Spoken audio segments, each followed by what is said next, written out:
দিনহাটায় CPIM কার্যালয়ে ভাঙচুর, অভিযোগের তীর তৃণমূলের দিকে। কোচবিহার জেলার দিনহাটায় সিপিআইএমের দলীয় কার্যালয়ে ভাঙচুরের অভিযোগ উঠেছে তৃণমূল কংগ্রেসের বিরুদ্ধে।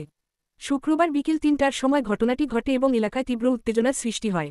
সিপিআইএমের পক্ষ থেকে অভিযোগ করা হয়েছে, তৃণমূল কংগ্রেসের সমর্থকরাই পরিকল্পিতভাবে এই হামলা চালিয়েছে।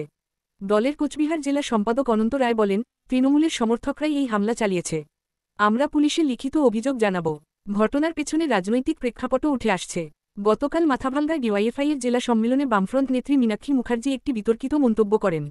তিনি তৃণমূল নেতা উদয়ন গুহকে নিয়ে বলেন, উদয়ন গুহ এদেরকে আমরা পকেটে পুরে রাখি। এই মন্তব্যের প্রতিক্রিয়াতেই সিপিআইএম কার্যালয়ে হামলা হয়েছে বলে বাম শিবিরের দাবি। তবে তৃণমূল কংগ্রেস সমস্ত অভিযোগ নস্যাৎ করে দিয়েছে। দিনহাটা শহর ব্লক সভাপতি বিশু ধর বলেন, তৃণমূল কংগ্রেস এই ঘটনার সঙ্গে কোনোভাবেই যুক্ত নয়। যে দল দিনহাটার অভিভাবককে অসম্মান করে, তাদের কার্যালয় ভেঙে থাকলে সেটা হয়তো সাধারণ মানুষের প্রতিক্রিয়া। পুলিশ সূত্রে জানা গেছে, ঘটনার তদন্ত শুরু হয়েছে এবং স্থানীয় পরিস্থিতির ওপর নজর রাখা হচ্ছে। আমাদের দিনহাটার যে পার্টি দপ্তর, এই তৃণমূল যখন ক্ষমতায় আসে তখন থেকে একাধিকবার তারা ভেঙেছে, তালা লাগিয়ে, এবং গণতন্ত্রের কোনো রকম মর্যাদার জায়গা তৃণমূলীদের কাছে নেই। আমরা একটা বিরোধী রাজনীতি এবং আমাদের পার্টির আর পতাকা, সেটা বারবার সেটাকে অসম্মান করা হচ্ছে। এটা কোনো রাজনৈতিক দলের যদি কোনো সুষ্ঠু চিন্তা চেতনা এবং গণতন্ত্রকে মর্যাদা দেওয়ার মতো যদি মানবিক মূল্যবোধ থাকতো, শিষ্টাচারবোধ থাকতো, এটা এরা করতে পারত। কিন্তু গোটা রাজ্য জুড়ে তৃণমূলের এটাই হচ্ছে কালচার, এবং কোনো সমালোচনা বা সহ্য করতে পারে না।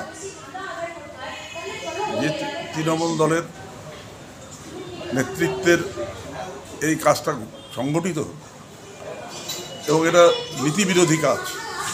কারণ এই পার্টি অফিস সেটা যে আমাদের, আমরা জলপাইগুড়ি সেখানে যে আমাদের হাইকোর্টের সিঙ্গেল ব্রেঞ্চ, সেখানে মামলা করেছি এবং মামলায় রায় আমরা পেয়েছি। এই দপ্তর সিপিআইএমের, এটা তাদের আইনগতভাবে তার পেপারস আছে, সবটা আছে, বিস্তারিত আলোচনায় যাচ্ছি না। এবং এটা যেটা করছে, সামনে একটা পুলিশ থানা, তাদের দায়িত্ব কি? ইউনিফর্মের মর্যাদা তারা রক্ষা করতে পারে? তো এই হচ্ছে গোটা রাজ্যের পুলিশ প্রশাসনের চেয়ারে মেরুদণ্ডহীন হয়ে পড়েছে। একাধিকবার আমরা সেখানে থানায় গিয়ে ডেপুটেশন দিয়েছি। সেখানকার দায়িত্বপ্রাপ্ত আইসি তিনি বলছেন, বিষয়টা দেখব।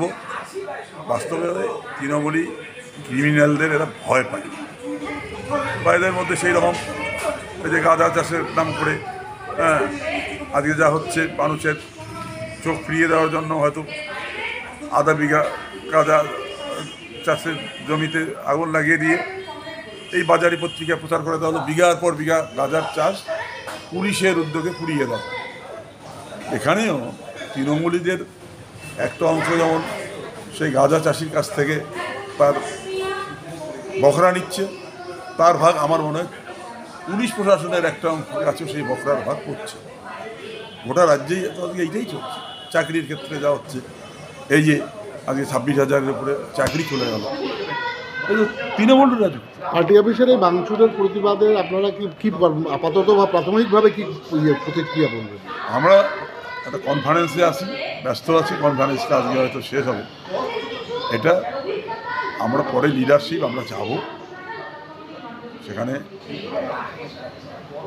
বাস্তব অবস্থাটা দেখে একদিকে আইনি ব্যবস্থা গ্রহণের জন্য উদ্যোগ নেব, আর একদিকে সেখানে যেন আমাদের অফিসে আমাদের কমরেরা বসতে পারে, স্বাধীনভাবে তারা কাজ করতে পারে, তার জন্য আমরা সেখানকার থানায়ও আমরা বিষয়টা অভিযোগ আকারে সেখানে আমরা যাব। কর্মফল তো ভুগতেই যাবে। অনেকের মাথা ভাঙছেন, অনেকের ঘর ভাঙছেন, অনেক পার্টি অফিস ভাঙছেন, তার ফল তো ভুগতেই হবে। তবে আমি এটা বলতে পারি যে তৃণমূল কংগ্রেস দল যেমন ভালুক যেমন মরা মানুষকে ছোঁয় না, সেরকম একটা মরা দল সিপিএম পার্টি, তাকে তৃণমূল কংগ্রেস ছোঁয়। ভাবাবেগ আছে, আবেগ আছে, বুঝতে হবে। মমতা ব্যানার্জি এমন একজন মানুষ, উদয়ন গুহ দিনাটা এমন একজন মানুষ, অভিভাবক হিসাবে তাকে মানা হয়। এবার কথায় কথায় তাদের গালি দেওয়া হয়, কথায় কথায় তাদের অসম্মান করা হয় এবং মারাত্মক মারাত্মক কথা বলা হয়। সেগুলো সাধারণ মানুষ আছে যারা সেগুলো সহ্য করতে পারে। দলের বাইরেও মমতা ব্যানার্জিকে ভালোবাসেন, সম্মান করেন বহু মানুষ। তারা হয়তোবা এরকম ঘটনা করতে পারে, কিন্তু দল থেকে আমরা সংগঠিতভাবে এরকম কাজ করি না, করার প্রয়োজন হয় না। বিশেষ করে সিপিএম পার্টির ক্ষেত্রে তো কোনো প্রশ্নই ওঠে না।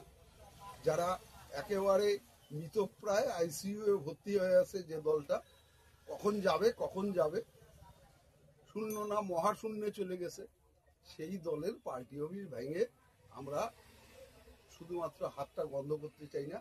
তৃণমূল পার্টির এটা কাজ নয়। তবে এটা বলতে পারি, মানুষের ভাবাবেগের উপরে আঘাত দেওয়াটা ঠিক না।